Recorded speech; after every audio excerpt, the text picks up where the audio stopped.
I've nearly done the final boss of Dark Souls 2. I'm sure this is the What's my favourite Dark Souls? King's Field 2.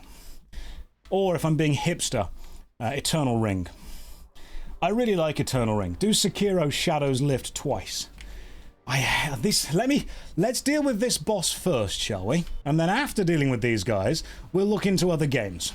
Jog of War, where you have to jog the entire playthrough. Okay. Alright, I'm thinking maybe Jog of War instead of God of War. There's a thing here. There's potential. We can make it happen. Swole Reaver, Legacy of Gain. That's always a good potential. We've got the Elder Swolls. Someone asked me to do Hello Fitty Island Adventure, which I think is potentially the best video game title I've ever heard.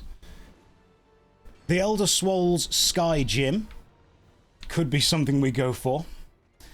So when I was coming up with titles, I thought it's either going to be the Elder Swolls Sky Gym, and then my brain just went, the Elder Swolls Guy Rim.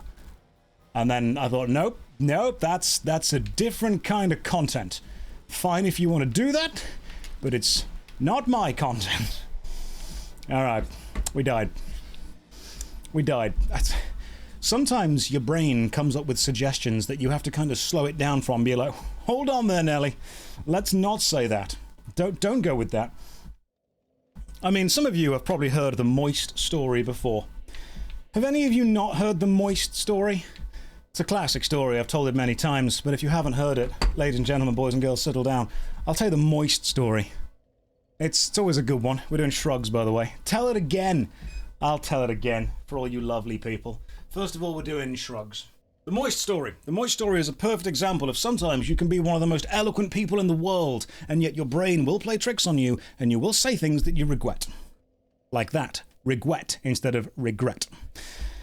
That wasn't even intentional. I was on a film set many years ago. It was actually a film of the video game Elite Dangerous. When Elite Dangerous was being remade, I was on a team that was given a small amount of money to make a fan film of the Elite Dangerous kind of expansion. And it was great, it was good fun, I enjoyed it. And there was a scene, I was an actor in the kind of short fan film, and there was a scene halfway through where one of the young actors, a young lad called Evan, very good actor, had to say goodbye to his childhood friend and go off to, you know, join a spaceport or whatever.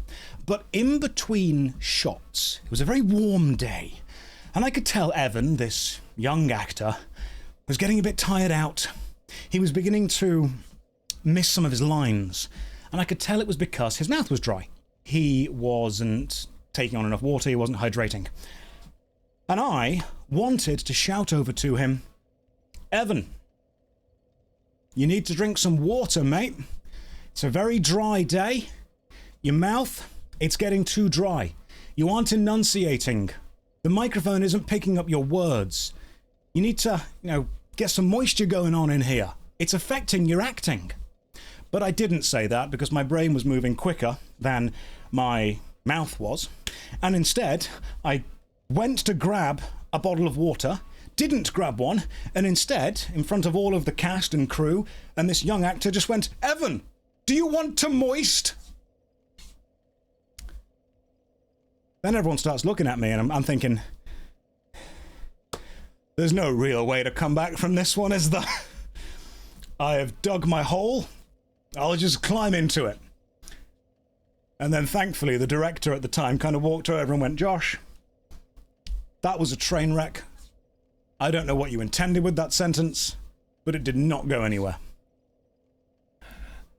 You don't want to shout, do you want to moist, at a young actor on set in front of everyone else. I had the best intentions, but it wasn't communicated in that way. Which is why I'm pretty sure one of my Discord commands is, do you want to moist? So, there we go. Now you know more about me. There have been times when I've occasionally made mistakes. Did the film ever get released? I don't think it did, actually. I genuinely don't think it did. I'm going to put the Craftsman's hammer back on, see what happens. It's got longer range. I want to see what happens here. And then I moisted everywhere. Oh my goodness. Oh, it's absolutely everywhere. I have been in situations where I have had to occasionally save it from being somewhat awkward. My favourite was when I was in a performance of Grease many years ago. You know, the musical on stage. And I was playing Kaniki. In the theatre version, he gets to sing Go Grease Lightning, which was awesome.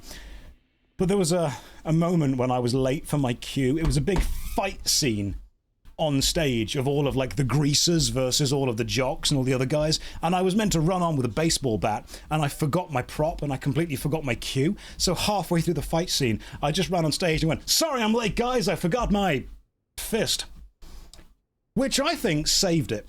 I think that kind of worked. Everyone looked at me and they were like, "Fine, we'll just carry on," and the scene worked. Sometimes you've just got to improvise.